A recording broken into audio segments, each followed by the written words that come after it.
Ao longo dos últimos, pelo menos 10, 12 anos, vocês costumam, que têm a paciência de frequentar mais esses bate-papos da gente, os espíritos sempre têm dito algo muito prudente e objetivo sobre esse tipo de assunto.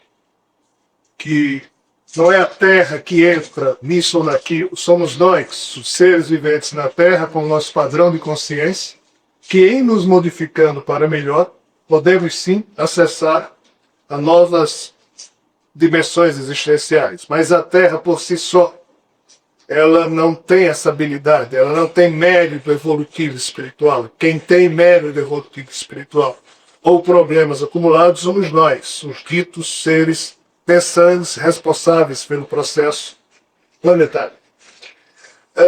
Kardec, no século XIX, no livro A Gênese, ele disse algo muito interessante, obviamente. Apenas reproduziu as informações que os espíritos, na época, informaram, dizendo que no futuro, quando do grande período de transição pelo qual a Terra iria passar, e esse tempo é hoje, Kardec falou isso, nos anos 60, né, isso aqui no século XIX, 1860 e alguma coisa, ele dizendo que a períodos esfíricos, nesse momento de transição, nada aconteceria de forma violenta ou repentino de uma mudança brusca. As coisas aconteceriam lenta e gradualmente, dentro do melhoramento progressivo das gerações que iriam se sucedendo na vida planetária. Esse melhoramento contínuo que é promovido por cada um de nós, primeiro no íntimo de nós mesmos, e depois em nos modificando no íntimo, nós modificamos o ambiente ao nosso redor. Isso é que vai promovendo o progresso espiritual. Ninguém chega de fora e diz, pronto, Rogério, você agora vai ser um santo. Rogério virou um santo, não é assim. Pronto, agora a população planetária, todo mundo vai ser bonzinho. Não é assim. Pronto, a Terra agora entrou numa nuvem de quarta dimensão, todo mundo vai ver. Não é assim. Nunca será assim, afirmam os Espíritos. Quem se modifica não é o universo ao nosso redor, apesar de que tudo se move, tudo se movimenta no universo. Mas quem verdadeiramente se modifica é a consciência. E nós somos consciências individualizadas. Nós sim temos o poder de modificar a nós mesmos e a tudo mais que está ao nosso redor. Nós é que modificamos os painéis de uma realidade multifacetada que nos envolve. De fato, muitos livros existem afirmando que nós vamos sair de uma dimensão, entrar noutra, mas não há nada cientificamente que aponte nesse sentido, e nem há nada em termos de registro no que se refere à revelação espiritual vinda através da codificação de Kardec que aponte nisso, como também não há nada, absolutamente nada do que os Vedas, o Tao e a doutrina amorosa de Jesus se referem a saltos evolutivos, inopinados ou imediatos. Ninguém vira bonzinho de uma hora para outra. Ninguém vira ser amoroso de uma hora para outra. Ninguém vira sábio de uma hora para outra. Não é assim. Nenhuma árvore nasce produzindo frutos. Tudo é um dia uma semente que, em sendo trabalhada, cresce, esforça-se por crescer sempre, e aí chega o momento de produzir frutos. Essa regra ela é chata, é terrível. Porque não tem jeitinho brasileiro, não tem corrupção, não tem peixada, não tem privilégio, já que é dado a cada um de acordo com as suas próprias obras. Se aqui na Terra a gente não sabe algo que se chama meritocracia, as leis espirituais trabalham dessa forma. É a justiça divina, pessoal. Não é essa justiça que nós, homens e mulheres, fazemos aqui na Terra. Isso aqui é sério. Isso que nós tentamos fazer aqui, tentamos fazer de forma séria, mas ainda não é. Mas isso aqui é irretocável. Então, nesse sentido, que eu posso dizer para vocês, a pedido dos amigos espirituais, é exatamente isso. Nós é que somos o motor, ou os motores do progresso desse universo e de tudo mais que existe. Nós, progredindo, tudo mais progride. Se nós estacionarmos, não tem quarta dimensão, nem sétima, nem 13ª. Ficamos todos estacionados nessa mesmice que nos marca a vida, por aqui. Se eu pudesse brincar com vocês, e agora já atendo a outro pedido aqui de amigo espiritual, esse número exagerado de informações, meio que sem embasamento lógico, mas que a gente é obrigado a estudar, isso acontece porque nós não conhecemos as regras do jogo da vida. Porque nós estamos meio que desfocados do que realmente é essencial a isso tudo. Houve um tempo, no século passado, em que cientistas fizeram a seguinte experiência. Pegaram uma jaula, colocaram lá 4 ou 5 macaquinhos, tamborete lá na frente, e de repente eles colocaram uma banana. Os macaquinhos olharam um para o outro, aí um foi lá, pegou a banana, na hora que estava comendo, os cientistas jogaram água gelada que os outros 4 macaquinhos que não tinham passado a banana. Os macacos não gostam de banho, muito menos de água gelada. Aí, tempos depois, colocaram outra banana, aí o macaquinho que tinha comido a primeira correu, pegou a segunda banana e os cientistas jogaram água gelada nos outros macacos. Na terceira vez que colocaram a banana, quando o macaquinho correu, pegou a banana, os macaquinhos tinham levado banho de água fria, que haviam associado na cabeça deles que cada vez que o macaco comia banana, eles levavam banho de água fria, correram para cima do macaco, pegou a banana e pancada no macaco. O macaquinho soltou a banana ficou lá no chão e ninguém comia mais a banana. Colocaram outra banana, aí o macaquinho que adorava comer banana, olhou para a banana, olhou para os macacos, ficou no canto dele, os macaquinhos estavam olhando para o que comia banana, ninguém comia banana. Aí eles tiraram da jaula o macaquinho que comia banana e colocaram o outro que não sabia de nada. Quando o outro entrou na jaula que viu a banana, correu para cima, os outros. Detalhe, os cientistas pararam de jogar água fria nos macacos. Porém, a cada vez que eles substituíam o macaco comedor, quando o pobrezinho corria para cima da banana, os outros. A experiência chegou num grau de sofisticação também. Eles começaram a retirar macacos que levavam banho d'água, que davam pancada. Então eles retiraram um desses e colocaram um que nunca havia visto aquela experiência, nem tinha tomado banho d'água gelada. Mas quando entrou, colocaram a banana, os macacos já não iam mais pegar a banana.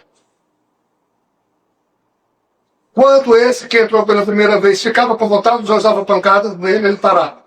E assim os cientistas foram substituindo macaquinho por macaquinho, sem mais banho d'água, e a cada macaco novo que entrava na jaula, e que porventura tivesse a ideia de pegar banana, os outros.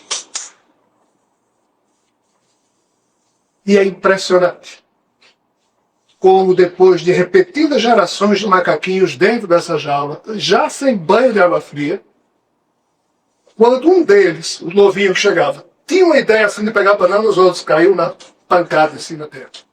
Qual a dedução dos cientistas? Sabe-se lá. Porém, o que os cientistas dizem brincando, se nós fôssemos perguntar a esses macacos, por que é que vocês acham desse jeito? Qual será a resposta que os macacos dariam? A única resposta óbvia e inteligente é essa, sei lá, as coisas por aqui sempre foram desse jeito. Essa seria a resposta óbvia. As coisas por aqui sempre foram desse jeito. Eles não saberiam mais explicar o porquê de se agredir uns aos outros, porque os que estavam lá nem conheciam mais o banho da água gelada. Então, pancadaria vai. Tem razão. Numa perspectiva pouco generosa, o modo como nós vivemos aqui na Terra é pior do que esse. Nós não conhecemos as regras do jogo da vida e, além de não fazermos algo que alguém ou alguns poderiam ganhar, já que não comendo a banana perdiam todos nesta aula, a banana poderia ser repartida, sei lá, um poderia pelo menos comer. Do jeito que está, perdem todos. Aqui na Terra, perdem todos. Porque nós não temos conhecimento do que é que diabos estamos fazendo aqui, por que estamos aqui, quem realmente somos, qual o sentido da vida. Esse é o nosso trampo. É uma profunda ignorância de cada membro da espécie Homo sapiens que nasce dentro dessa jaula para o jogo da vida, e não conhece as regras do jogo e vê todo mundo batendo em todo mundo sendo esperto, todo mundo sendo... Aí vai na onda e... Por que que as coisas aqui na Terra são do jeito que são? Por que isso aqui é um palco de horrores?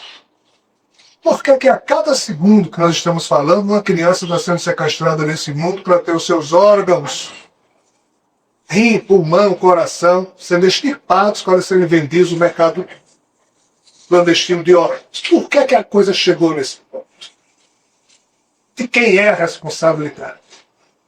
Então, se nós não damos conta nem dos conhecimentos básicos em torno da vida, claro que somos tão ignorantes que até acreditamos que entrar na quarta ou quinta dimensão isso haveria de resolver os nossos problemas, quando os nossos problemas residem somente e exclusivamente na nossa ignorância. É aquela velha história, e apenas direi isso como para uma outra pergunta. O cara ia caminhando na rua, tinha 3 homens trabalhando, assentando tijolos no muro. 3 pedreiros lá trabalhando, cada um fazendo a sua tarefa. Aí ele chegou ao próximo primeiro e disse: o que você está fazendo? Aí o primeiro disse: estou assentando tijolos. E continuou assentando tijolos. Continuou a caminhar, aproximou-se do segundo e disse: o que você está fazendo? Aí, diante da pergunta, o segundo pedreiro parou, deu um passo para trás, olhou, viu um muro na frente dele. Disse: estou construindo um muro. O transeunte continuou a caminhar, aproximou-se do terceiro pedreiro e disse: o que fazes? Aí ele sorriu e disse: estou construindo uma linda catedral. 3 homens fazendo a mesmíssima tarefa, cada um deles, porém, com uma visão distinta em relação à função do que estavam fazendo. Do primeiro, estava ali assentando tijolos. Provavelmente já assentaram os tijolos no passado e iria até o fundo da vida dele assentando tijolos. O segundo tem outra pergunta, olhou, viu um muro na frente e disse: estou construindo um muro. O terceiro, antes de começar a trabalhar, tinha se dado ao luxo de perguntar ao engenheiro da obra: isso aqui vai ser o quê? O engenheiro disse: isso aqui é uma catedral. Posso ver a planta? Pode. Então ele tinha visto a planta de arquitetura e ele sabia para o que ele estava direcionando os esforços. O que é que diabos, para que serve o trabalho de bombeiro hidráulico?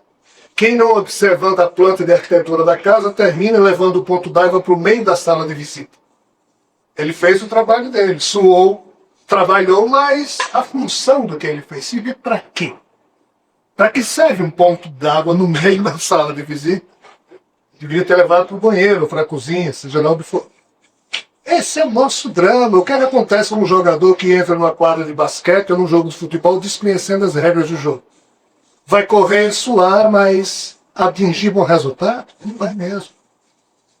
E o nosso drama é esse: a gente nasce, entra nesse campo de jogo aqui da vida, nessa jaula chamada vida terrena, não sabemos de nada, e alguém haverá de perguntar: mas é possível a gente olhar o plano de arquitetura por trás do fato de vivermos a Terra? Os espíritos dizem: sim, está disponível há muito tempo para todo mundo. Mas onde é que está isso? São as doutrinas filosóficas, que infelizmente se transformaram em religiões. Eu digo infelizmente, não há nada animal na religião, mas nós também estragamos o modo de se fazer religião na Terra.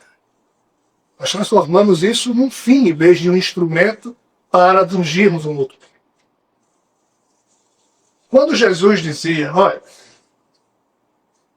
meu jugo é suave, vinde a mim todos vós, eu sou branco e humilde de coração, sou manso de coração, não exijo nada de ninguém, não espero nada de ninguém, só dou de mim o melhor que posso. Se ele servir para alguém, maravilhas. Né? Toda a doutrina filosófica de Jesus se resume nisso. Ele dizia: olha, Jesus nunca deu opinião na vida de ninguém. Os espíritos afirmam isso. Ele agia e dizia: se o que eu estou fazendo serve para vocês, eu dizer, toma a tua cruz e segue meus passos. Mas isso não é entrar na religião de Jesus. Jesus não pretendia fundar religião. Ele apenas pretendia que surgisse na terra novos homens e novas mulheres. Que ousassem o quê? Amar. Que ousassem ter um comportamento que realmente modificasse o mundo. Gandhi diz com muita propriedade: torne-se você instrumento da mudança que você quer ver no mundo. Se você quer que a Terra seja um planetinha onde a honestidade tenha lugar, seja você honesto independente do resto da humanidade, se é honesto ou não. Se você quer que a Terra seja um planetinha onde a vida seja amorosa, seja você um instrumento desse amor, independente dos outros lhe amarem. Mas na hora em que Gandhi, que Jesus, que Immanuel Kant, que Lao Tse, que Siddhartha Gautama nos convidam a uma atitude de ousadia, claro que há um preço a se pagar por quem tenta ousar nesse mundo. O preço é você ficar diferente dos outros. Leva pancada. Nessa jauta aqui, o diferente leva pancada. Todo mundo tem que se mediocrizar, todo mundo tem que se nivelar por baixo para não levar pancada. Foi diferente, apanha. O sentido da vida, pessoal. Siddhartha Gautama, Buda, foi quem melhor explicou, mas todos os grandes mestres e mestres da história humana, como seus testemunhos e suas orientações, estavam falando, ó pessoal, a vida tem um sentido. Em 1 minuto. Eu defino o sentido da vida para mim mesmo, copiando as lições maravilhosas desses seres. Se eu existo, não sei por que existo, estou existindo, obviamente que o sentido da vida para mim vai ser descobrir por que eu existo e quem eu sou. Siddhartha Gautama, Jesus, Lao Tse, todos eles falaram em autodescobrimento. Conhece a ti mesmo. Procura te entender e entender a realidade na qual você está inserido. Então, a princípio, o objetivo da vida é o autodescobrimento. Mas da onde que você começa a se autodescobrir, necessariamente você desperta espiritualmente. Existem duas naturezas do íntimo de cada um de nós.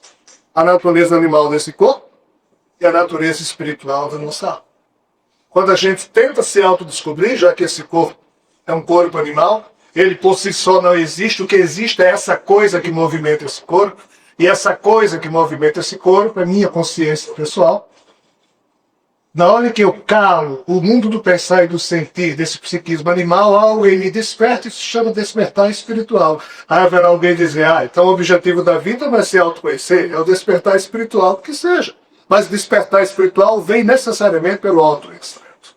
Qual é o grande barato disso? Quando você desperta espiritualmente a sua natureza espiritual, que passa a comandar a sua natureza animal, necessariamente você cria um caminho próprio seu, sem extremos, que é o caminho do meio que Buda falar. E caminhando por esse caminho do meio, cheio de encantamento, de ternura e de carinho, sem precisar de nada de ninguém, preocupado apenas em dar de si o que de melhor você tem, o Buda dizia, você atinge o Nirvana. Isso chama-se autorrealização pessoal. O sentido da vida para cada ser humano é a autorrealização. E isso se dá através da autodescoberta, que necessariamente leva ao despertar espiritual, que necessariamente leva a você criar um código filosófico de conduta que lhe define a vida, e assim você se autorrealiza plenamente. Nós somos tão ignorantes em relação a isso que somos obrigados a nos autorrealizar no trabalho, no emprego, na felicidade de um filho, de uma filha da gente, a felicidade de alguém que nós amamos, a felicidade de um amigo. É isso. A dimensão que nos serve, que é a dimensão que nós promovemos nos nossos pensamentos, isso serve para qualquer ser terráqueo, para qualquer outro ser desse universo ou de qualquer nível existencial. Nós criamos a realidade na qual estamos inseridos, ou nós, condicionados que estamos, somente percebemos a realidade que podemos perceber. Ninguém salta de dimensão para outra. Apesar de que a física quântica diz que existem sim saltos quânticos, mas isso tudo é a nível de consciência pessoal. O salto é interno, aí a realidade exterior se abre mostrando o superlexo. É o que eu posso dizer sobre isso. A nossa maneira de pensar sobre o passado está totalmente condicionada ao que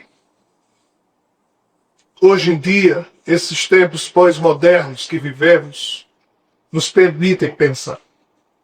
E isso é um problema mesmo.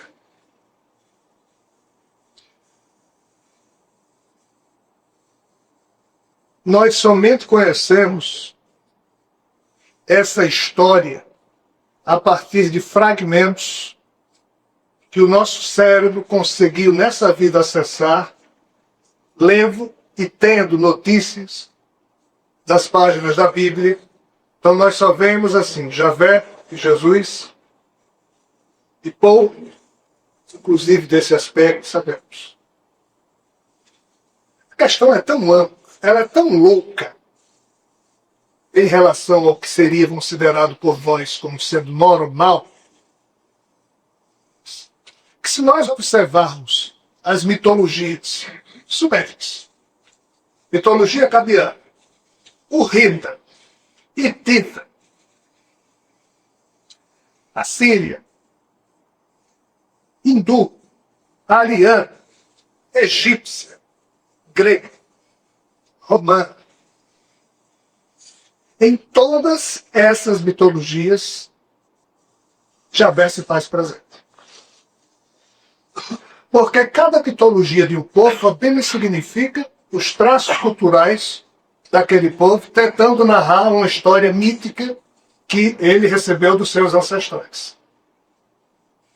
Claro que às vezes um povo herda essa cultura exatamente de um povo, de um outro povo que já herdou isso de um ancestral.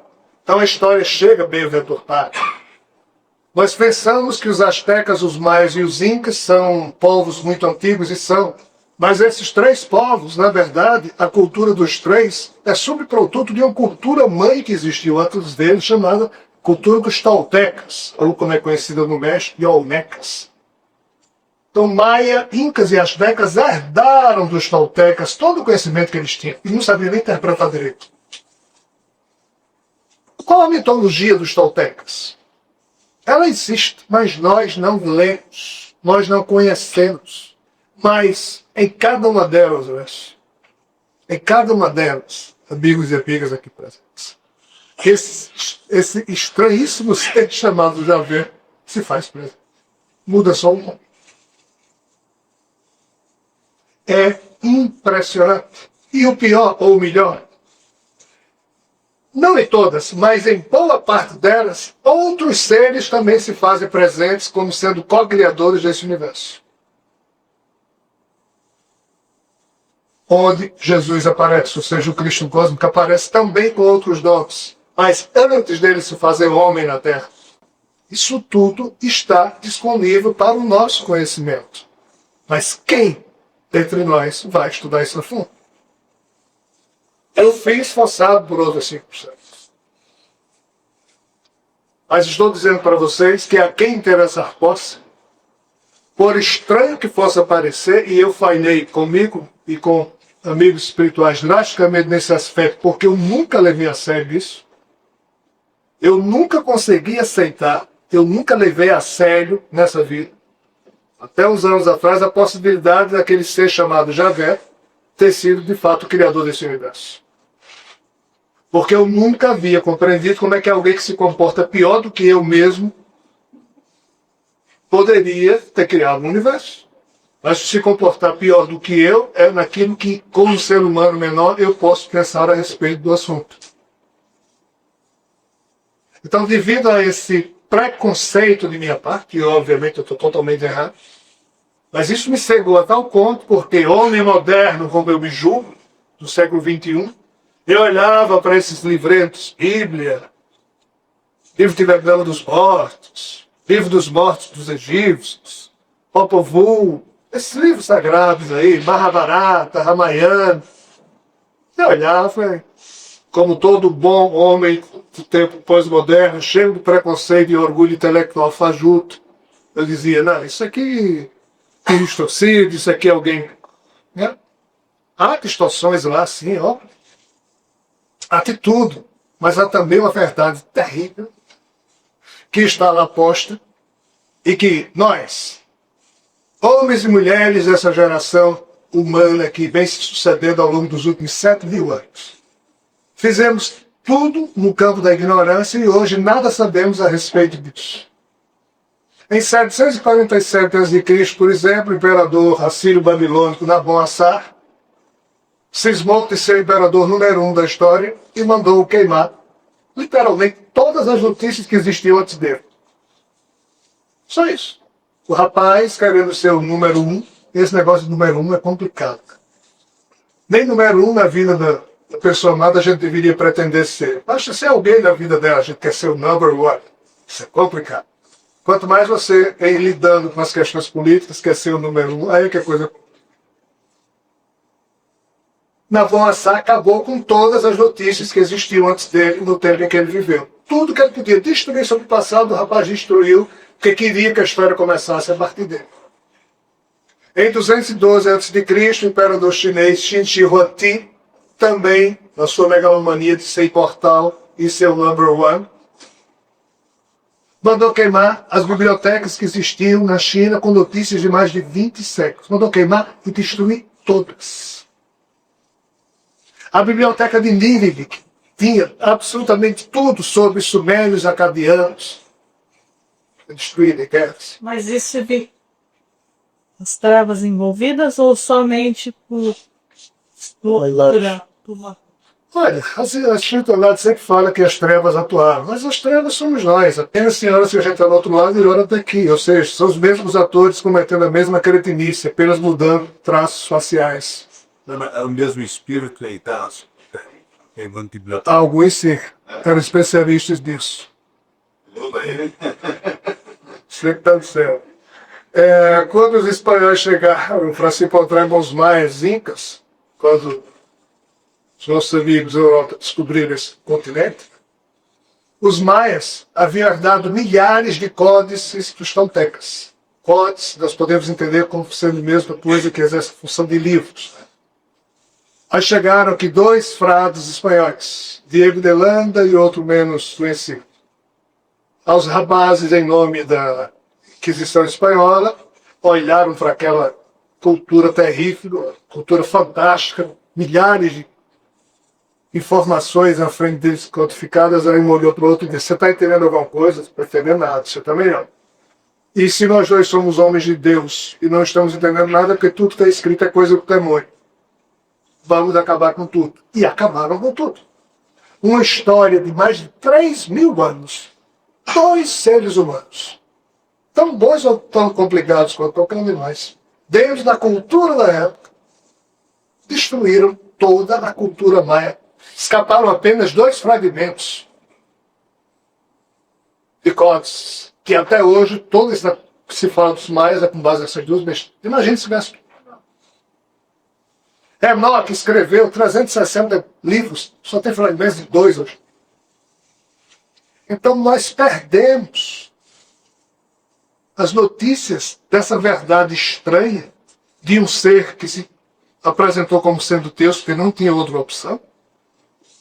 E as poucas notícias que chegam até esses tempos pós-modernos são essas que nos permitem falar de Javé, de Brahma, que é a mesma figura, de Yalalu, conforme o acadiano sumério, de Ama, conforme a mitologia dos Dogões, e outros tantos nomes que eu não vou falar aqui enchendo o saco de vocês, com esses que vocês vão com a gravada. Mas ela existe, ou seja, essa história está disponível. Então, só adianta nós, homens e mulheres desse tempo pós-modernos, falarmos disso sob a ótica judaico-cristã, que são os nomes que a gente conhece. Se a gente fosse falar em qualquer outra ótica, os nomes é que soariam tão estranhos que a gente nem iria perceber o pano de fundo da história. Então vamos só atender o pedido do Lécio, situando um pouco aquilo que é do conhecimento dentro do contexto judaico-cristão. Salomão foi alguém que viveu 1000 anos antes de Jesus nascer. E Salomão, 1000 anos antes, já dizia assim: ô Sofia, tu que estavas presente junto ao Criador deste universo, quando ele o criou. Olha, Salomão, 1000 anos antes de Jesus, referia-se a uma entidade chamada Sofia. E naquele tempo, essa entidade Sofia era considerada como sendo a sabedoria encarnada. E essa entidade havia sido uma co-criadora desse universo, junto com o tal Deus Criador, chamado pelos judeus de Javé. Ou seja, era uma história bem conhecida, e que era tratada na época pelos homens e mulheres mais sérios. O cara era rei. E era, além de tudo, a cabeça mais privilegiada do tempo em que ele viveu, já que Salomão foi um dos homens mais sábios da história humana. Ou seja, não era qualquer Rogério, não. Era Salomão. Só que o assunto que era precioso para Salomão há 3.000 anos atrás, hoje virou ridículo, ninguém acredita nisso.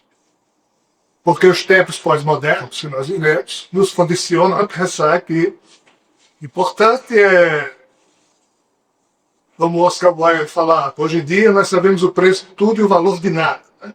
Então hoje a gente trata de um monte de coisas, mas o valor das coisas que nós tratamos nos serve para quê? Assentar tijolos todo dia? Se alguém bater no seu ombro e dizer, ei, o que fazes? O que é que você vai responder? Ah, eu acordei, fui trabalhar, almocei, trabalhei, jantei, vi TV, nem namorei que me deu tempo, fui dormir. Acordei, tomei café, ou seja, um assentar tijolos. Será que a vida é só isso, pessoal? Olha o nosso drama. Nós perdemos a perspectiva da vida interior, nós só cuidamos da vida exterior, essa vida que nos obriga a agirmos sempre, e a vida interior. Então, em sendo uma geração apartada disso, obviamente, quem é que diabos vai se preocupar com o que é que Salomão dizia 3.000 anos atrás, sobre o assunto mais importante que está por trás da nossa história? Nessa perspectiva, e falando agora o que é que mais ou menos um homem como Salomão pensava há 3.000 anos atrás, Salomão tinha absoluta certeza que antes do tempo dele existiam deuses, como também no tempo dele ele acreditava e sabia que existiam deuses. Que diabo é isso? Esses homens e mulheres desse tempo conviviam com seres que não eram humanos e que se apresentavam como sendo deuses. Estranhamente, esses deuses pareciam ter mais defeitos do que todos os seres humanos, já que os tais deuses do panteão hindu, do panteão grego, os deuses do Olimpo, do panteão romano, do panteão hitita, eram seres, ou seja, homens e mulheres que pareciam mais loucos do que os próprios seres humanos da Terra. Isso para nós parece loucura, mas olha, é um aspecto de uma verdade incômoda que daqui a alguns anos nós vamos ter que nos defrontar com ela. Salomão, para um homem, para a época em que Salomão viveu, isso era fato. Naquele tempo existiam os mistérios que somente os iniciados podiam deles tratar, já que a massa humana não era considerada gente adulta ou gente grande para tratar esses assuntos. A massa humana iria só assentar tijolos, só trabalhar todo dia, se preocupar em alimentar as suas 3 necessidades básicas, que era comer, se reproduzir e sobreviver de algum modo, e é isso que estranhamente nós estamos fazendo até os dias de hoje. Despreocupados das outras questões que importam a vida na Terra. Então, na época de Salomão, todos os homens e mulheres que tinham acesso à informação sabiam que existia um passado extremamente complicado, em que o tal Deus Criador, conhecido na veia judaica como Javé, estava expulsando da terra esses deuses todos, para deixar somente a raça humana, ou seja, a espécie Homo sapiens, sozinha, como raça pensante, e qualquer desses deuses daquela época que eram liquidados pelo próprio Javé, olhem bem a loucura. Seus espíritos ficavam aqui na Terra e renasciam aonde? Na espécie Homo sapiens. Já que para a espécie Homo sapiens, Javé fez convergir toda uma situação complexíssima sob uma perspectiva espiritual.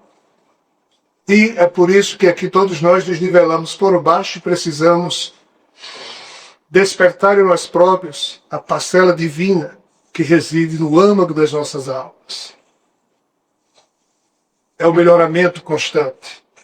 Nessa perspectiva, esses deuses, antes de se alojarem aqui na Terra, fizeram poucas e boas por aí.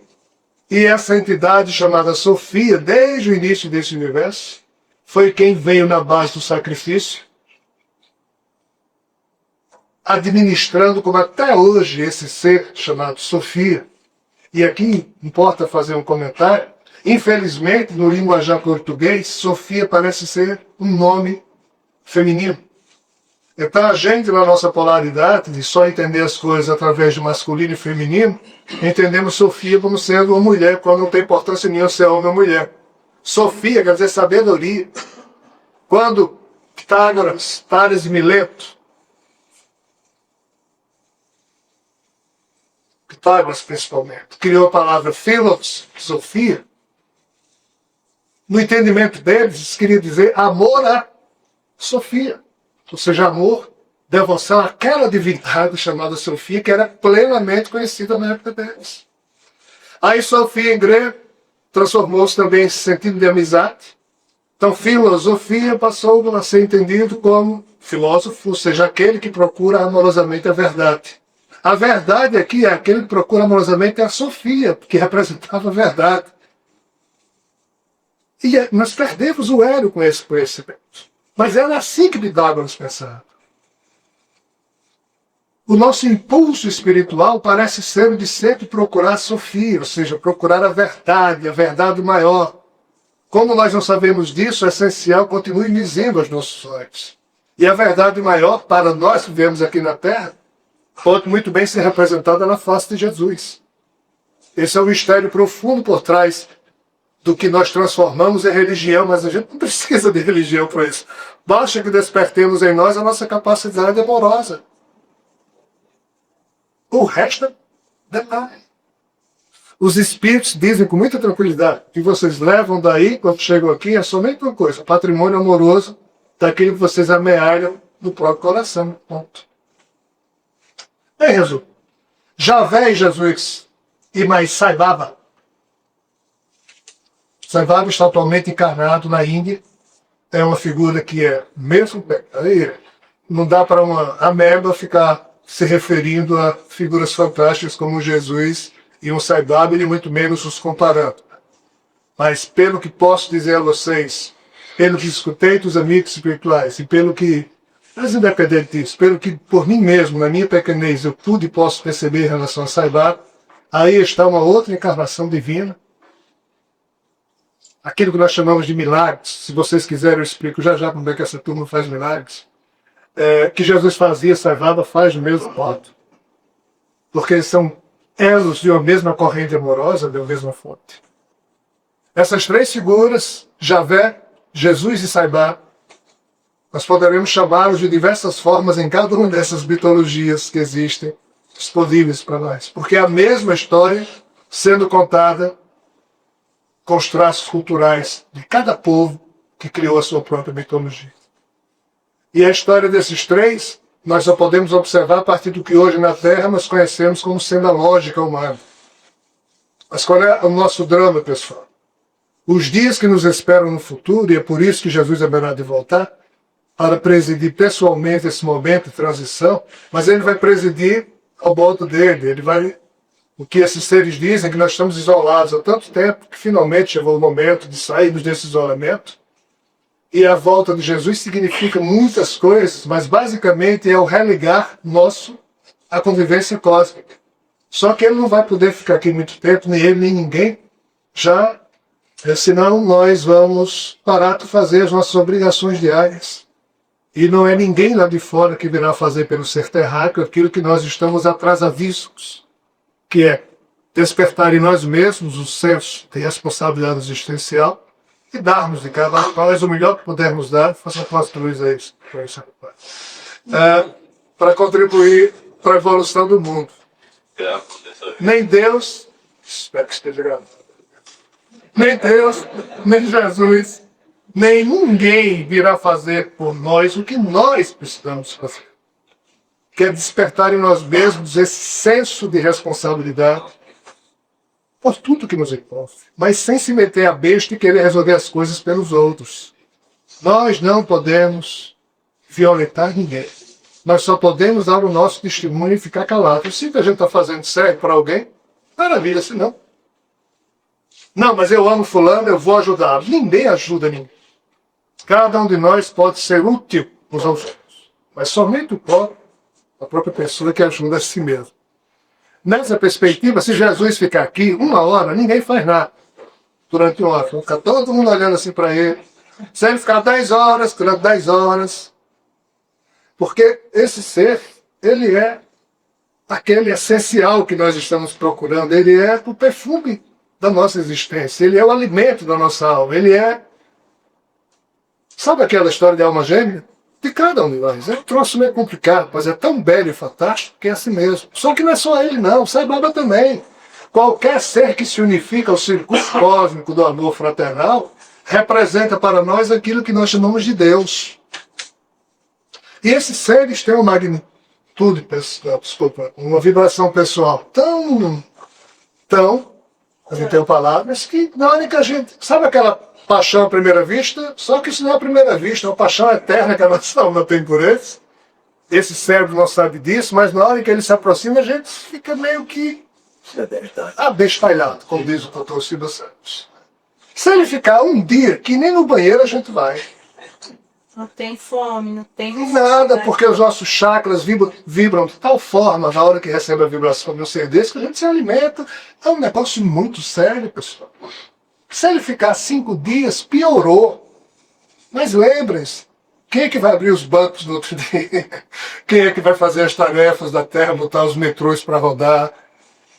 Ninguém virá fazer pelo ser terráqueo o que nós precisamos fazer. Então, infelizmente, como nós não sabemos conviver com o planeta, como nós não sabemos conviver uns com os outros, a gente também não sabe conviver com esses seres.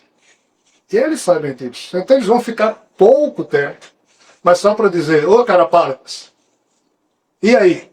O que é que vocês precisam mais saber? Já está tudo dito, já está tudo demonstrado. Nós não pedimos nada de absurdo a vocês, a gente só pediu que vocês aprendessem a amar uns aos outros. Será que não dá? Por que tanta pancada? Só porque as coisas sempre foram desse jeito por aí, quando é que vocês vão? Né? Esse é um grande desafio desses seres e nosso conjunto, nós somos parceiros disso. Só que a gente está isolado. Isolado devido a todo um drama existencial que começou com Javé. Perpassa esse drama a todos nós. Veja bem, eu não devia estar falando essas besteiras, vamos lá. Se algum dia eu publicar um livro chamado O Drama Cósmico de Javé, e eu devo começar a publicar, a pretensão é o seguinte, eu só vou publicar esses livros depois da chegada do pessoal, porque é uma coisa tão doida que eu não quero me meter a vista agora. Mas os livros são O Drama Cósmico de Javé, 400 e poucas. O Drama Espiritual de Javé, 300 e poucas. O Drama Terreno de Javé, não me lembro. O Drama Cósmico de Jesus, o Drama Espiritual de Jesus, o Drama Terreno de Jesus. Muito além do Evangelho, contando a vida de Jesus sob uma outra perspectiva. Muito além do Big Bang, muito além deste universo, mais 2 livros sobre a história de Javé. Sobre Javé são mais de 20 livros. Sobre Jesus, eu já não sei. Sobre um sem número de assuntos. Olha, eu não li tudo falando sobre assuntos que até hoje não foram tratados. Veja o tamanho do drama. Ao longo dos últimos 10 anos, os espíritos sempre têm me pedido para falar que nada do que a gente conhecia, ou nada do que a gente conhece até hoje, vai servir de muita coisa. Mas é a base que nós temos. Mas somente a gente tendo consciência de que não sabe de nada é que a gente vai conseguir apreender o novo com mais tranquilidade. Por isso que Sócrates dizia que a única e verdadeira sabedoria consiste em admitir a própria ignorância. Porque somente quando você sabe que não sabe de nada, você se abre para aprender o novo. Quando você acha que sabe muita coisa, você se fecha, isso não pode ser. Então você não abre, e tudo que vem é novo. Novo mesmo, é muito velho, mas é porque nós, com essas queimas de arquivos todos de livros, notícias do passado, nós ficamos reféns desse processo e hoje somos uma geração órfã que não sabe nada sobre o seu passado. Então, pessoal, Javé, Jesus e Saibá é uma história que, infelizmente, eu agora não posso contá-la nos moldes que está escrito nos livros, talvez um dia eu publique. Mas o fato é que essa história também já está contada em muitas dessas mitologias. Só que essas histórias passaram a ser lemas. No que me toca, como a coisa é... Olha, pessoal, essas verdades todas que vêm por aí são maravilhosas, são encantadoras, são fantásticas, são belas. Mas há um quê de perturbação também nas revelações que nós vamos é chegada a hora da maioridade espiritual da espécie Homo sapiens. Maioridade espiritual pressupõe responsabilidade. Até hoje nós transferimos irresponsavelmente para outras pessoas deveres que nos são próprios. Nós transferimos para padres, pastores, papas, espíritos, santos, que essas pessoas nos digam o que é certo, o que é errado, o que deve ser feito, o que não se pode fazer. Nesse sentido, quem caminha por onde todo mundo caminha, chega onde todo mundo chega. Quem caminha por caminhos nunca dantes caminhados, às vezes costuma chegar onde poucos ousam chegar.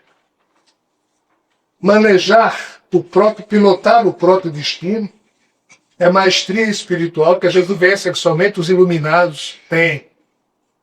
Mas, na verdade, cada ser humano na Terra tem que ser mestre na administração das suas próprias emoções, na construção e na arquitetura da sua própria vida. Felicidade não é algo que se encontra na esquina, é algo que se constrói a cada segundo da existência. Assentando tijolos, mas sabendo o porquê de estar assentando aquele tijolo. Qual é o drama dessa humanidade? Qual é o drama de muitos dos nossos afetos? É dar sentido aos segundos de cada hora da sua existência. Dar sentido aos momentos da vida. Nós assentamos tijolos o tempo inteiro e será que o sentido é só esse? Há um sentido maior que nos convida. Há um autodescobrimento. De quem está por trás disso? Javé, Jesus, Saibab e outras divindades que se personificaram, vamos assim dizer, nos moldes e entendimento desse universo. E é essa verdade maior que mais alguns poucos meses, ou mais alguns poucos anos, todos nós vamos, preparados ou não, vivenciar. Mas que bom! Porque isso vai nos convidar a uma reflexão maior, vai nos abrir. Eu vou só contar uma historinha aqui. Nós vamos sair da nossa zona de conforto. O que é zona de conforto? O William Somerset Maugham, um contista inglês, fala da história de Mr. Blake. Mr. Blake, um dos homens mais ricos de Londres dos anos 50, mas no início do século passado, ele era um pobretão, trabalhava como sacristão numa determinada paróquia de Londres. Trabalhou 18 anos como sacristão. Um belo dia o padre, que era amigo dele, morreu. Aí um outro padre chegou lá na paróquia para substituir. Aí disse, dá para você ler o evangelho? Aí ele disse, eu não sei ler. Aí o padre disse, você está brincando, você é sacristão aqui há 18 anos? Eu não sei ler. Aí o padre disse, amiga, então você está demitido, precisa de um sacristão que sai daqui. Aí Blake, o nome não é exatamente esse, é Albert Edward, eu estou falando de Mr. Blake para brasileirizar aqui a coisa. Aí o sacristão recebeu o dinheirinho da sua aposentadoria, da sua rescisão contratual, e na época ele fumava, Mr. Blake fumava. Foi comprar cigarros, andou pelo bairro e não encontrava, né? Querendo fumar um cigarrinho para administrar a tristeza e não encontrava uma tabacaria. Quer saber uma coisa? Eu vou abrir uma tabacaria aqui, vou usar esse dinheiro que eu recebi. E foi assim, abrindo tabacarias em Londres, que o sacristão, analfabeto, se transformou um dos homens mais ricos de Londres. Um belo dia, decorridos uns bons anos depois disso, Mr. Blake, já com seus 60 anos, era o cliente número 1 de um banco. Naquela época não existia celular, não existia nada disso, então o gerente de um banco, e essa história é real, pessoal, vendo que Mr. Blake lá tinha muita grana na conta parada e podia investir, aí ele mandou um contínuo do banco e até a casa do Mr. Blake dizer que quando fosse possível ele fosse ao banco para ele queria falar com ele. Aí chega lá do Mr. Blake, ao gerente, você é meu cliente número 1, o senhor está aqui com muito dinheiro parado, eu queria lhe aconselhar a investir nessas letras, nisso, naquilo. Olha, o senhor pode levar isso aqui para casa, leia tudo, veja as opções de investimentos. Aí Mr. Blake disse, eu não sei ler. O gerente, sabe? Pensou que era brincadeira, sabe? Ah, sabe que isso é muito engraçado. Olha, leve isso aqui para casa. Ele diz, meu filho, eu não sei ler. Não, mas o senhor está brincando. Aí lá para as tantas as fichas caíram e o gerente viu que aquele homem, o milionário que estava na frente dele, de fato não sabia. Aí ficou todo constrangido. Disse, puxa, Mr. Blake, o senhor sem saber ler chegou onde chegou, né? Imagina onde o senhor não estaria se tivesse aprendido a ler. Ele disse, eu ainda seria sacristão. Então. Vejam bem o lado sutil dessa coisa. De fato, se ele tivesse aprendido a ler, ele provavelmente teria morrido como sacristão. Mas a vida tirou ele da sua zona de conforto. E ele foi obrigado a ousar, a renovar a sua perspectiva pessoal, a manejar o seu próprio destino. Ele não pediu a Deus, nem a Jesus, nem a ninguém. Ele foi, encarou, saiu da zona de conforto. A chegada de Jesus é um conforto para todos nós, mas é uma baita pancada naquilo que nós achamos ou pensamos ser a vida, e isso vai tirar todos os 7 bilhões de humanos da sua zona de conforto. Nós seremos obrigados a repensar muita coisa e tudo. Há um quê de maravilhoso e de encantador nisso tudo. Vindo de Jesus, somente coisas suaves virão. Mas implicitamente haverá um convite à ousadia. Nós não podemos, entre aspas, ser os mesmos depois disso tudo. E o pior, nós continuaremos a ser os mesmos cretinos. Quem tem dor de barriga, vai continuar a ter dor de barriga. Quem tem preguiça para acordar, vai continuar a ter preguiça. Quem tem ou seja, a vinda de Jesus não vai modificar nada, não vai nos transformar naquilo que não somos. Por isso que ele vai ficar pouco tempo. Só que as gerações que vão se sucedendo no horizonte terrestre, aquilo que Kardec dizia, você pode, com o melhoramento, outros que entrarem nessa jaula já vão saber das regras do jogo existencial, já não vão ter mais que acreditar em nada, já não vão saber que de fato Jesus existe, que não estamos sós, existem seres lá fora, que um Pai amantíssimo existe, que a vida é eterna, como Jesus dizia, que nós somos cidadãos eternos mergulhados transitoriamente. É eterna, como Jesus dizia, que nós somos cidadãos eternos mergulhados transitoriamente e submetidos a um corpo animal carnal. Ou seja, as gerações futuras da Terra saberão e não será necessário crer, não será mais necessário pastor, padre, médiuns, porque o código filosófico de conduta pessoal é o que haverá de redimir essa humanidade. Qual a religião do futuro? Eu só imagino uma, a religião de Mohammed ibn Arabi, a religião de Jesus. Que religião é essa? A religião do amor. Que religião é essa? Mohammed ibn Arabi é um mestre sufi islâmico que viveu no século XI e XII. No tempo dele não existia carro, obviamente, só existia camelo no deserto. E ele tem esse cara escreveu mais de 600 livros também. Nós não conhecemos nada.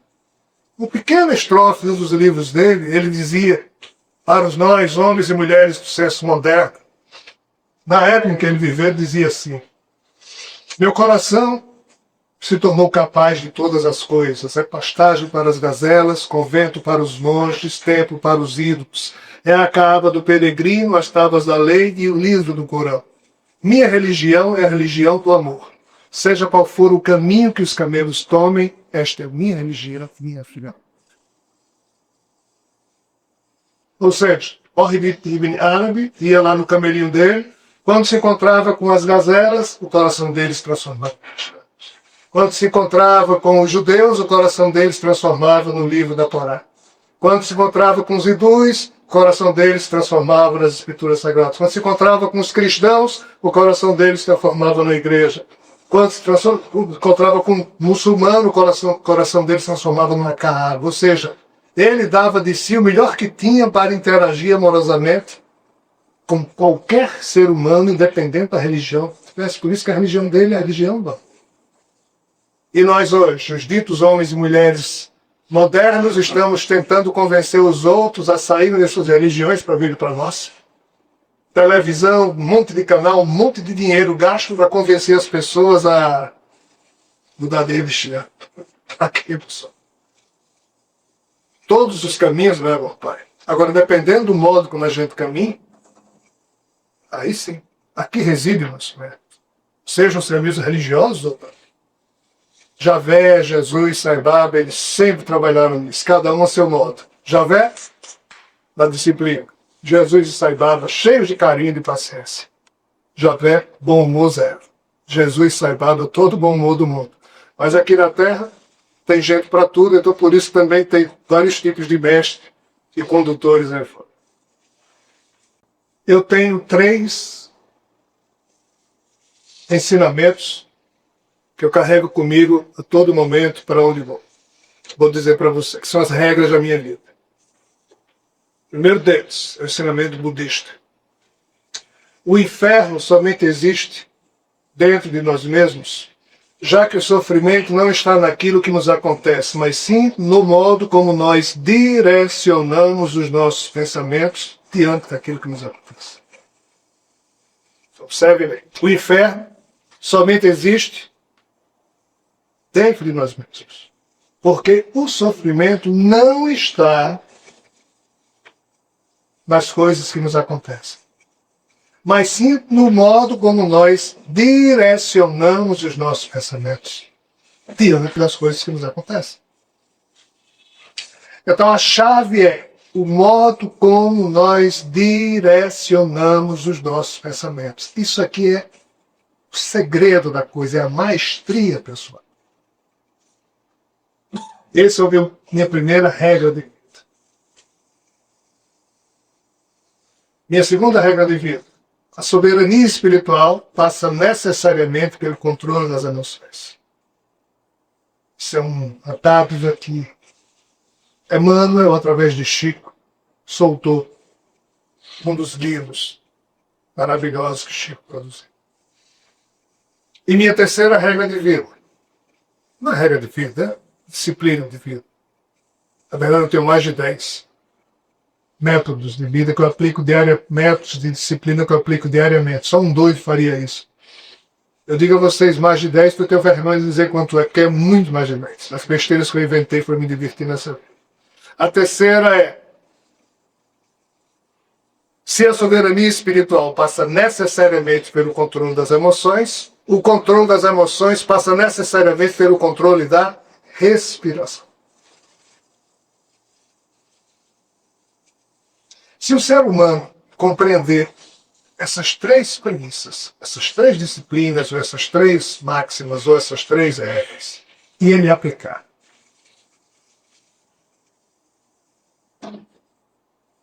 acasam-se todos os medos. Qual a segunda? A soberania espiritual passa necessariamente pelo controle das emoções. E o controle das emoções passa necessariamente pelo controle da respiração. Por que é que os yogis dão tanta importância ao controle da respiração? Porque eles sabem que sem controlar a respiração, eles não controlam a emoção.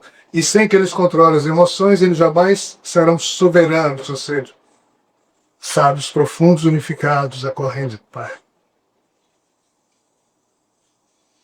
Qual é o drama dos nossos espíritos? É que quando o papai e a mamãe transam, e está previsto que naquela... Só tem mais 15 minutos. Quando está previsto que naquela relação sexual, chegado o momento do meu espírito ser imantado a um óvulo fecundado por espermatozoide, a partir dali meu espírito fica totalmente subordinado, submetido ao chamado imponderável. Aí meu espírito, na hora imantado, aí lá vai o feto se desenvolvendo, e a pergunta de Gianni é: se aqui, é isso mesmo? Se aqui, na hora em que eu ainda sou um feto lá no outro de mamãe, os pensamentos, sentimentos que ela tem ao longo da gestação podem influenciar, positivo ou negativamente, ao psiquismo desse ser. Não é isso, gente? Exato. Então vamos repetir de novo. Repetir de novo. A primeira regra.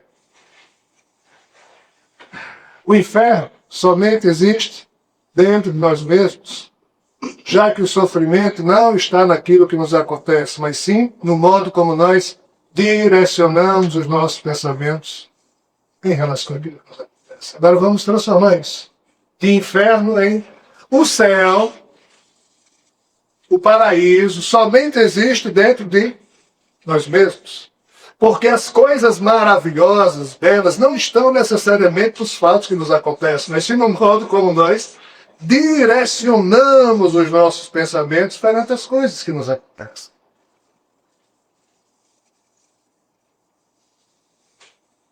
Direcionar os pensamentos, já foi dito, é o segredo, é a chave. Aí mamãe teve uma raiva brutal quando eu era um fetozinho. Isso afeta o modo que minha mãe direcionou seus pensamentos e seus sentimentos. Enquanto eu era bebê, afetou sim, positivo ou negativamente, o bebê chorão Rogério que nasceu. É inevitável.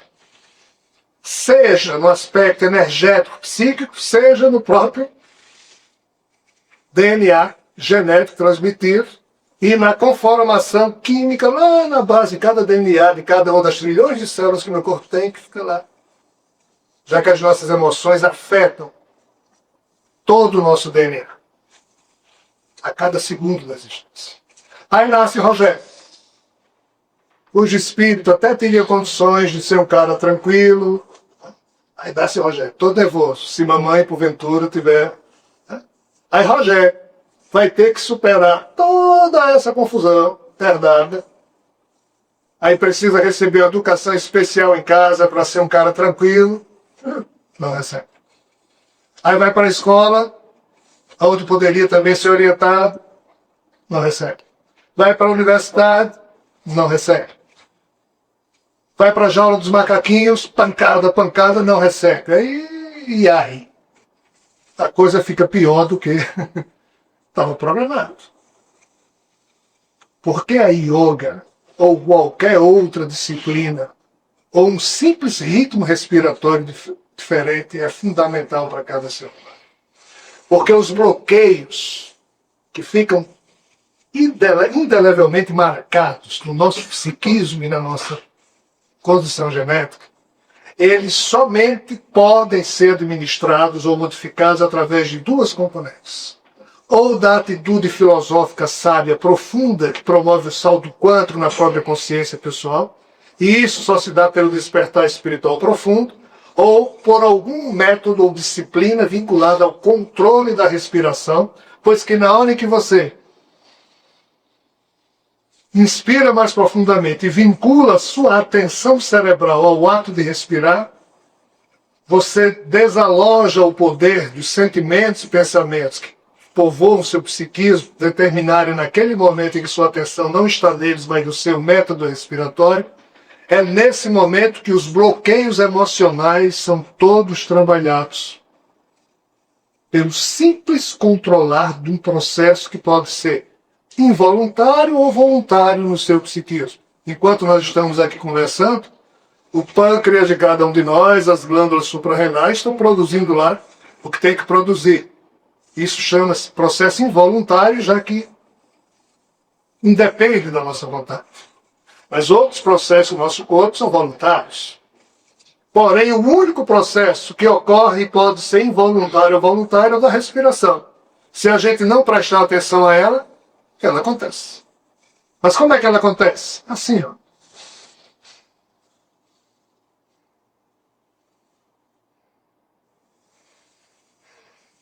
Todos nós respiramos horrivelmente. Em média, em 60 segundos, nós inspiramos e expiramos entre 14 a 17 vezes. Tem gente que consegue um incrível recorde de 21 a 22, 23 vezes. Respira assim. Os senhores e senhoras sabem o que é isso? A evolução da espécie Homo sapiens programou que os seres humanos respirassem desse jeito na hora de um perigo. Está Rogério e Ricardo passeando lá na Idade da Pedra. Aí de repente, nessa hora é que Rogério e Ricardo, que iam passeando, começam a respirar. Porque a gente fica o quê? Tenso. Nessa hora, doutor Silva, desculpe, o nosso hipotálamo, através das nossas glândulas, começam a produzir agentes químicos chamados peptídeos, ou seja, hormônios da nossa corrente sanguínea. E se Pereira tiver medo de barato, não, eu sei que ele não tem, mas a Eugênia morre de medo de barato. Se a Eugênia tem, o nome dela não é Eugênia, é Eugênia, porque ela é minha prima querida, eu chamo ela de Eugênia. Essa poetisa do Nordeste. Gênia, tem uma barata subindo no seu ombro.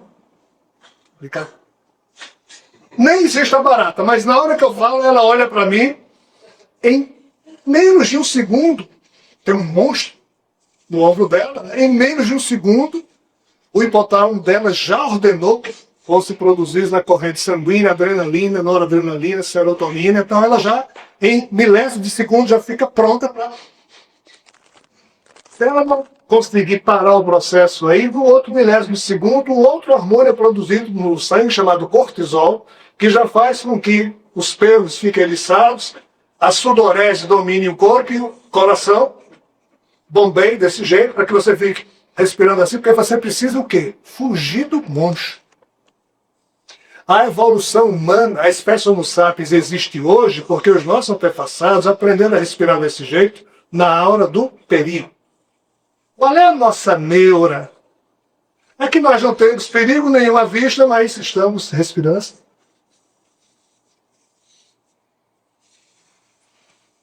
Todos nós. Aí gastamos bilhões em remédios. Os psiquiatras estariam desempregados, né? Com psiquiatras, psicólogos, médicos. Seria um desemprego geral na face da Terra se todo mundo respirasse assim.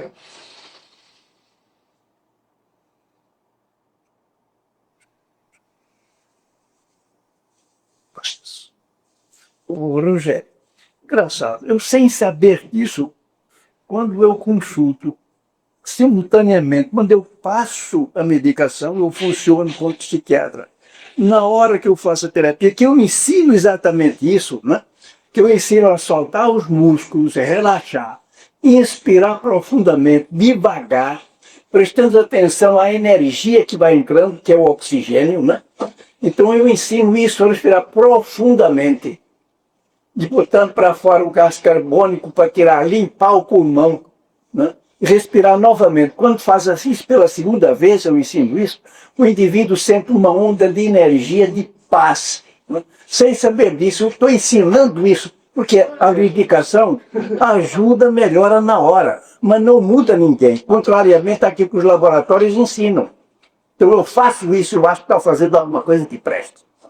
Bom, então, senhores, veja só, o que hoje nós estamos redescobrindo é só um conhecimento dos nossos antepassados. E eles diziam o seguinte: de fato, a alopatia cura as consequências, mas não ataca as causas, como o senhor bem disse. Pois é.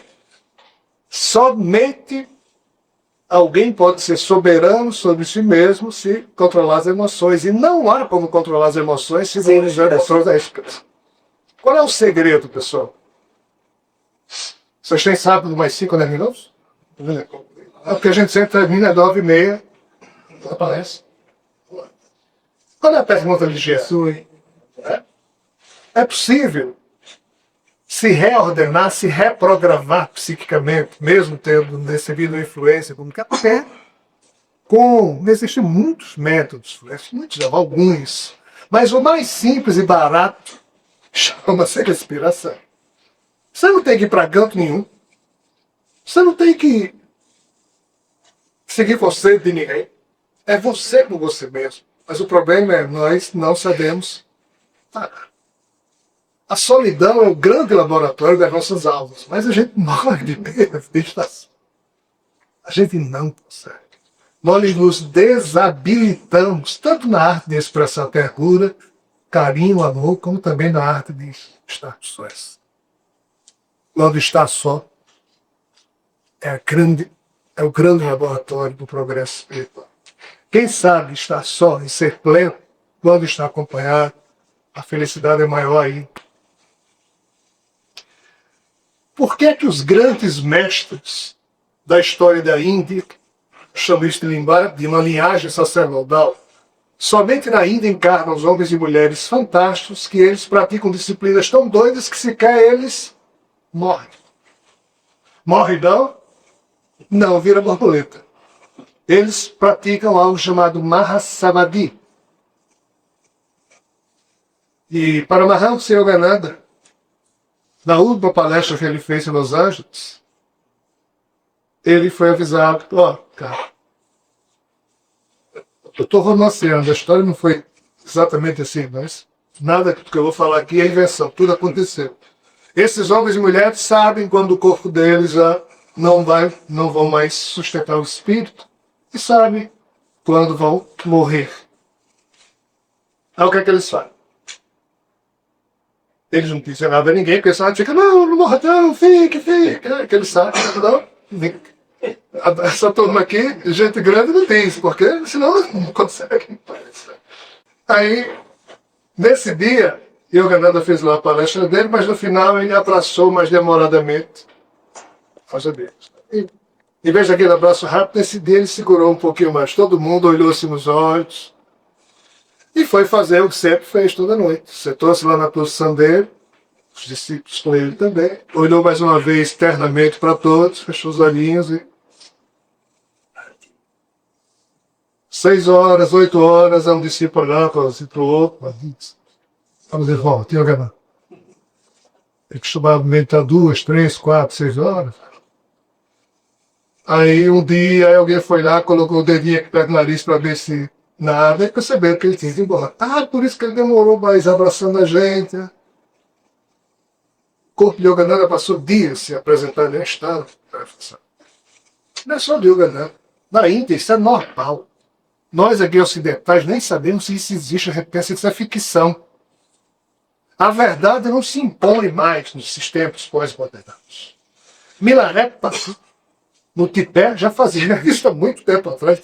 Todos os grandes homens e mulheres da história religiosa, das tradições arianas, hindus, tibetanas, faziam isso. Por quê? Porque eles controlam a respiração a tal ponto que se tornam soberanos sobre a vida. Veja que coisa fantástica. Como é que isso funciona? Como é que eles explicam? É assim. Na hora que eu respiro assim, eu estou respirando para sobreviver.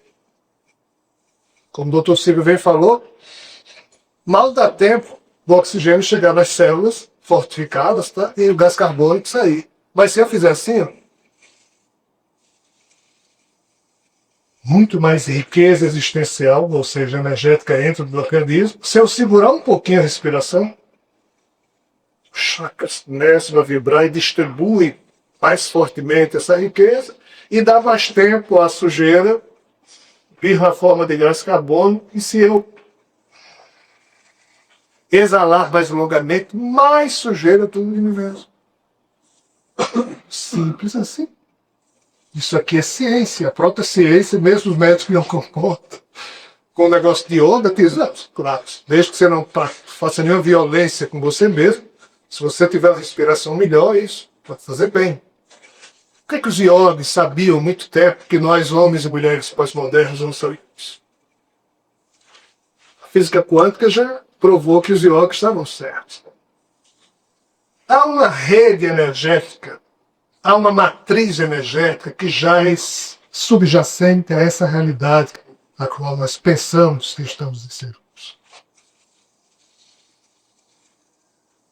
As menores partículas formadoras da realidade material que nós estamos condicionados a ver, existem algumas teorias físicas supercordas, eu não vou por aí, o tempo não permite, mas apenas saibamos que há uma matriz que faz com que essas mini partículas apareçam aqui, desapareçam ali, dando saltos quânticos, e dependendo do que o observador determina, aquilo se transforma em realidade. Então, quando a gente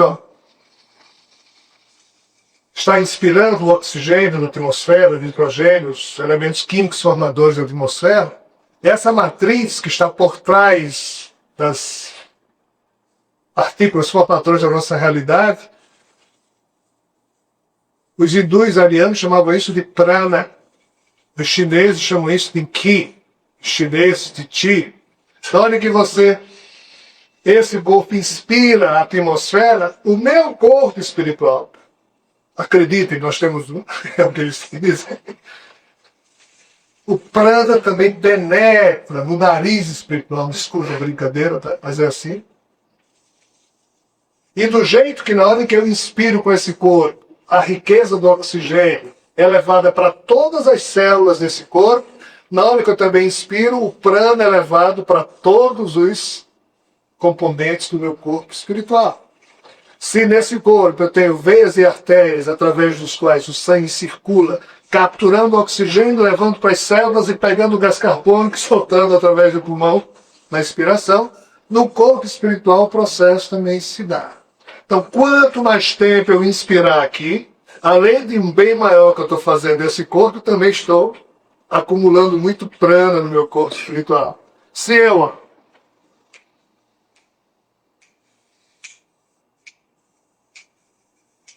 inspirar incerto, por exemplo, e ficar 28 segundos segurando, e soltar em 14, e ficar 3 ou 4 segundos sem inspirar nem expirar, e é isso que eu faço. Às vezes eu faço mais isso, às vezes eu faço isso. Mas o segredo é ter um ritmo respiratório diferente desse usual que nós temos. Na hora que você inspira, segura e solta, de forma que seu cérebro esteja comandando o processo, a riqueza de oxigênio para esse corpo e a riqueza de prana para o seu corpo espiritual vai se acumulando e mais saúde você vai ter. O que é que acontece?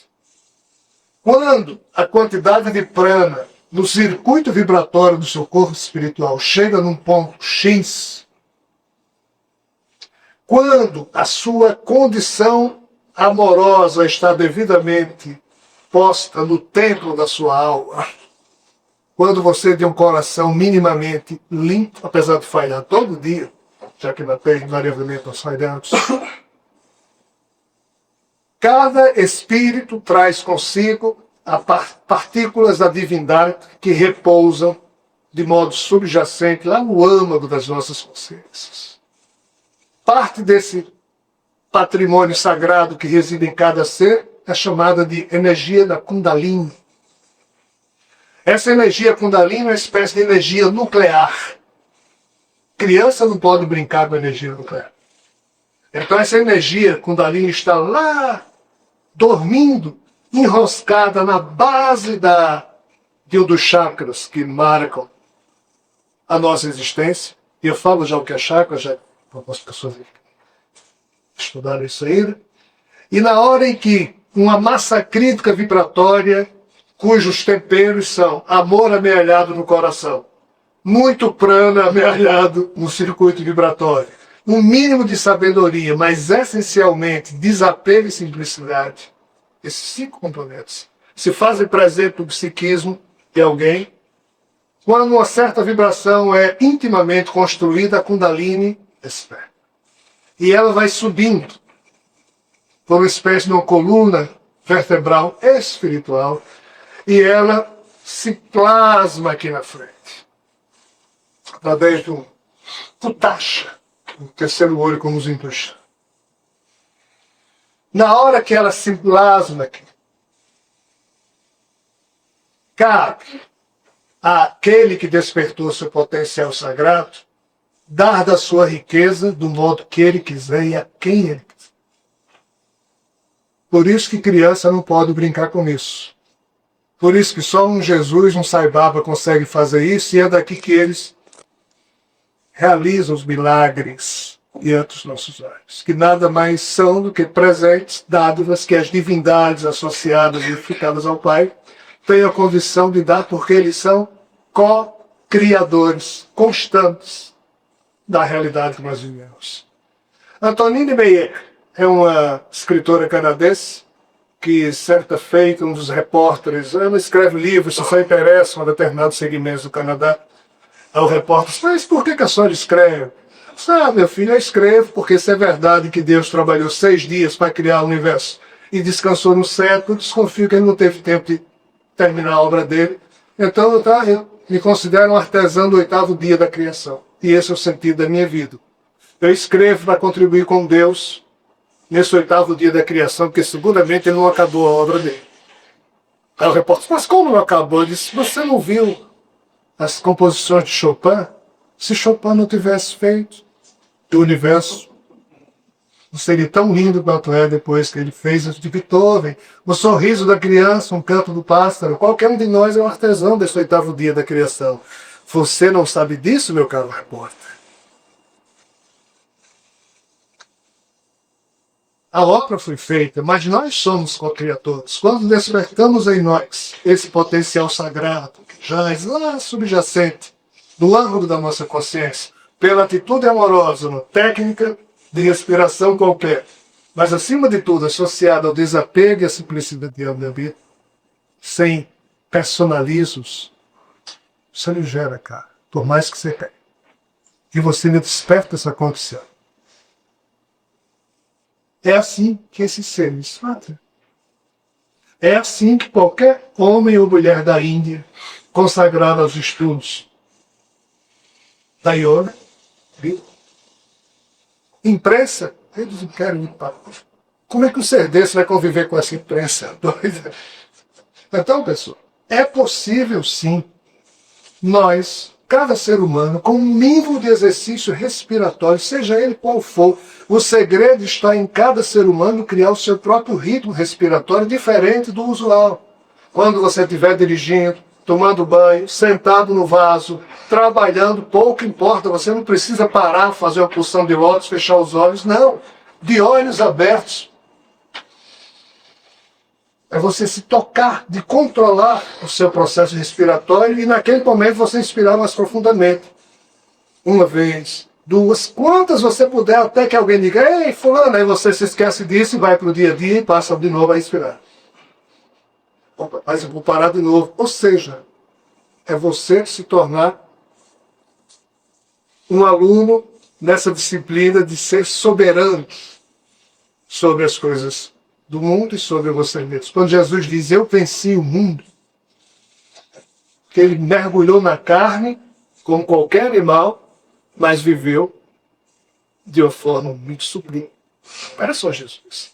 Muitos homens e mulheres aí estão vivendo e o mundo nem sabe que eles existem. O mundo só dá notícia violenta, porque só nós damos audiência ao que é violento na TV. O que é calmo, nem filme de arte a gente assiste mais, que pega no sono. Olha isso. Tá vendo só? Já falamos muitos besteiras hoje aqui. Vamos embora para casa que é melhor. Ah, você ainda queria falar. Você que tem mais saco aí, 10 minutos? Tem.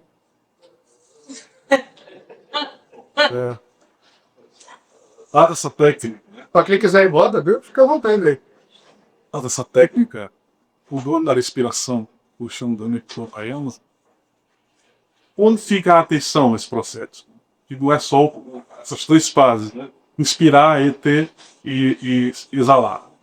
Então, qual é só a importância da atenção em todo esse processo de controle da respiração? A gente precisa ficar com foco na respiração ou não, ou uma palavra, ou um símbolo, qualquer outra coisa. Assim, ainda que aqui não tem um quadro para escrever as bobagens. Há 10 dias atrás, eu dei um workshop em Portugal só sobre isso. Foram 5 ou 6 horas. Só sobre esse assunto você vai perguntar. Mas essa.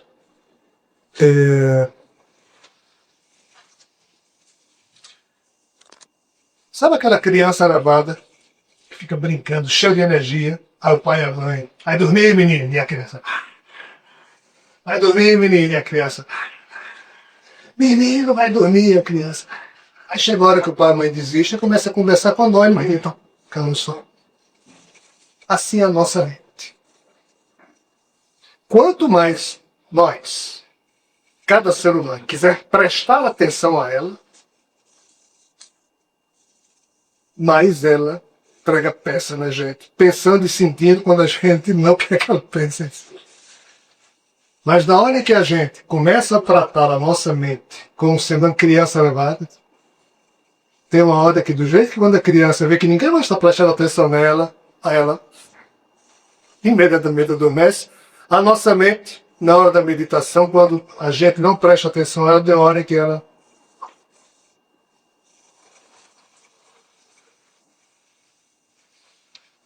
Quando você está fazendo uma meditação, né? Aí você diz, eu vou ficar aqui parado, vou respirar, não vou coçar nem uma coceirinha, não quero pensar em nada, não quero sentir nada, né? Isso é impossível, pessoal. Não nos incomodemos com as coceirinhas, nem com os pensamentos ou sentimentos, porque a nossa mente é uma criança peralta. Mas, de tanto a gente praticar a disciplina de não prestar atenção a ela, um belo dia, se a gente perseverar nessa disciplina de fazer uma meditação associada a ritmo respiratório novo, que a gente preste atenção. Porque por mais que a gente preste atenção, tem hora que só o pensamento é o foco da nossa atenção, vai para o pensamento. Qual é a alternativa? É voltar, se alinhar na tentativa de... Mas fazer isso sem discurso, sem drama. Na hora que a gente relaxa vibratoriamente, em algum momento a mente também. Aí Yogananda diz, fecha os olhos, fique sozinho, isso é perigoso, né, ficar sozinho? Fique sozinho. Ou então, em conjunto, mas feche os olhos e se pergunte, o que é que está por trás da escuridão dos meus olhos fechados? O que é que está por trás da escuridão dos meus olhos fechados? De tanto você fazer essa disciplina, um belo dia, algo soa lá no seu íntimo dizendo, oi, cara pálida, sou eu. Eu quem? É o espírito que invadiu minha mente? Não, não é não. É o nosso eu profundo, é um negócio impressionante. Mas não é o Rogério, não é o Josiane. Aí o Rogério escuta uma voz lá dentro, quem é esse doido aí que está dentro de mim? Esse psiquismo aqui de Rogério, ele é falso por isso. Mas desculpa. O fato é que, na hora que você descobre o seu eu profundo, depois você descobre o seu eu superior, a mente física, ou seja, com os seus pensamentos, sentimentos, passa a ser um joguete na sua vontade. Ou seja, a soberania espiritual passa necessariamente pelo controle das emoções, por isso. Porque hoje em dia nós somos um joguete nos pensamentos e sentimentos que a toda hora surgem na nossa mente. Eles é que nos jogam, eles é que nos controlam. Infelizmente, eles determinam o que nós pensamos que somos. Ramana Maharishi, um dos tais homens que não morreu, abraçou os seus amados e um belo dia foi embora num momento de meditação. Ele dizia algo muito interessante. Para além de todos os pensamentos e sentimentos que definem a sua personalidade, é que se encontra o seu verdadeiro. O que é que ele está querendo dizer? Para além de todos os pensamentos e sentimentos que Rogério se acostumou a pensar e sentir, é que está o verdadeiro Rogério. Mas enquanto eu me confundi com os pensamentos e sentimentos que povoam minha mente diariamente, eu pensarei que eu sou esses pensamentos e sentimentos. O que é que os yogis profundos fazem? Eles se dissociam dos seus pensamentos e sentimentos e passam a ser o que? Um observador dos pensamentos, sentimentos e das coceirinhas do corpo e não se afetam mais por isso. Existem 4 dimensões de psiquismo de cada ser humano. O mundo do agir, o mundo do pensar, o mundo do sentir e o mundo do ser. O que eu penso e sinto e o que eu sou, nenhum de vocês sabe. Vocês só me reconhecem na hora em que eu ajo, o mundo do agir. O que cada um de vocês é, pensa ou sente, eu não sei. Na hora que cada um de vocês agir, que eu vou começar a dizer, não, Eugênia é desse jeito, que agiu desse jeito. Mas os pensamentos, sentimentos de Giane, ela sabe, eu não sei. Mas bem, o mundo do agir, o mundo do pensar, o mundo do sentir e o mundo do ser. A maioria das pessoas da Terra agem de acordo com o que pensam ou de acordo com o que Sempre. Mas isso aqui é produto de quê? Da mente. Na hora em que, tal qual uma criança peralta, o mundo do pensar e o mundo do sentir pegam no sono, quem é que desperta? O mundo do ser. Quem isso faz consigo não mais age movido pelos pensamentos, sentimentos comuns a uma vida, mas sim pelo que ele é. Isso é simples, porém extremamente complexo. E tudo isso depende do foco da nossa atenção, aonde ela é colocada. O treinamento do controle respiratório com o foco da atenção cerebral fixado no processo do ritmo respiratório é somente uma técnica que faz com que os iogues profundos que fecham os olhos e concentram a sua atenção nesse ponto aqui. Aí tudo que eles inspiram e expiram, a resultante sagrada desse processo sai por aqui e fica como uma nuvenzinha aqui na frente. O foco da atenção passa a ser imediato. Qual é o meu drama? Eu sei que eu não sou Rogério. Rogério é o nome dado a esse corpo. Quando esse corpo nasceu, o médico bateu na bomboca, Rogério nasceu. Rogério, abre a boca para comer pata. Rogério deve ser. Aí eu começo a receber uma lavagem cerebral, que eu sou Rogério. Cresço achando que sou Rogério e passo a me confundir com os pensamentos e sentimentos que esse Rogério se acostumou a ter. Com isso, os arquivos do mundo do ser se fecham. Quando você desperta espiritualmente a sua condição espiritual, que passa a administrar a sua condição animal, quando esse eu profundo desperta, aí você percebe que você não é Rogério. Aí você se autodescobre.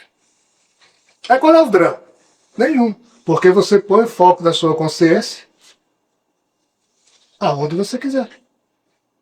Mas o mundo do pensar e o mundo do sentir, quando desabam, com eles desabam o quê? A natureza animal do meu psiquismo enquanto Rogério. Eu sou casado. Se eu não ativar esses dois mundos, eu não consigo ter interesse sexual pela minha esposa. Ela me larga no outro dia. Então, qual é a brincadeira aqui que eu estou fazendo? Os iogues que se despertam profundamente na Índia têm esposas. Eles põem o foco da atenção deles no padrão psíquico que eles querem para poder conviver aqui no mundo, mas eles não mais se confundem com esse padrão de personalidade de pensar que são só um corpo animal, quando o corpo animal é só um instrumento que os seus espíritos despertos utilizam para atuarem juntos. Então Rogério é a personalidade que eu utilizo para viver na Terra. A atenção está numa parte e está no todo. Isso. E eu comando o meu próprio psiquismo. Quando eu tenho que trabalhar como trabalhador, eu trabalho. Mas, na hora que eu paro, na hora que eu consigo deixar de ser Rogério para o mundo, e é isso que cada um de nós pode fazer. É grátis. Não tem outra indicação. Está disponível a todos. Agora precisa o quê? Aprender a parar. Mínimo de disciplina. E é esse o convite que Jesus nos fez, de nos melhorarmos. Eu não conheço ninguém mais medíocre do que eu mesmo. Eu sou o homem mais medíocre que eu conheço. Ao mesmo tempo, sou o homem mais feliz que eu mesmo conheço. Mas se a morte me agarrar, pensa num defunto que se agarra ela, rinca e vai embora em 10 segundos, sabe? Porque eu tenho o privilégio de saber que eu não sou isso que se chama Rogério. Finge ser. E eu sou um Bering. Eu só estou falando isso a pedido dos espíritos para que nós aqui no Ocidente possamos perceber que mesmo nessa vida doida do Ocidente é possível se chegar nesse ponto. Ninguém vira santo. Não é assim. Só vive melhor. Vive melhor. É um patrimônio espiritual imorredor e os medos se esvaem. Medo da morte. Não tenho medo. Eu repouso no Pai. O medo não posso. Eu preciso de equipar. Eu parei de pedir, de encher o saco de Jesus, de Espírito de Deus. E agora digo, o que eu puder dar, me ajude a que eu perceba. Eu quero dar também. Ainda não seja um fracasso nisso, mas tento até o último receber. Quem recebe se complica. Quem dá se enriquece e enaltece.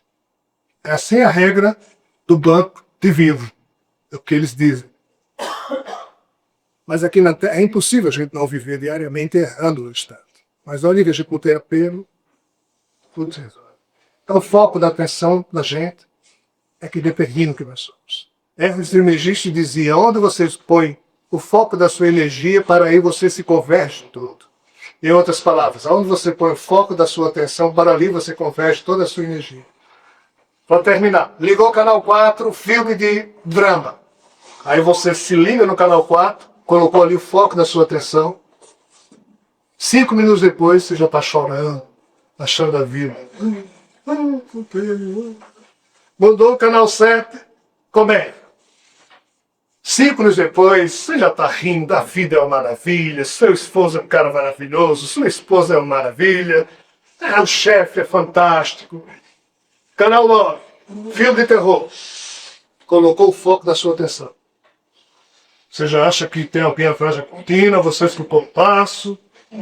Canal 11, filme de porno sem chanchar. Colocou o foco da sua atenção. Chega de falar 5 minutos depois. É assim que nós funcionamos. A maestria está em saber aonde você vai pôr o foco da sua atenção. Quando Jesus diz, não resistais ao mal, porque na hora que você se defronta com aquilo que é mal, negativo, você for resistir aquilo, você vai virar bicho. Então apanhe, perca. Oferta o outro lado, inclusive, para quem já deu uma pancada. Mas não resista ao mal. Assim você se engrandece. Você vence. Mas se você, dentro da jaula, for agir como todos os macaquinhos agem, só porque as coisas sempre foram desse jeito ali dentro, chega, não todo mundo chega. Esse é o nosso. Pessoal, hoje batemos o recorde de falar besteira. 10 horas da noite. Então, vamos em paz para casa, cada um retire do que aqui foi dito apenas sementes para a recoleção. Quem visitou a gente? Esqueci os nomes. Então, ó, cada um retire apenas o que aqui foi dito, aquilo que for conveniente às suas reflexões. Aqui não tem verdade, nem dogmas, nem coisa. Certo? Então, obrigado pela atenção e até o próximo programa.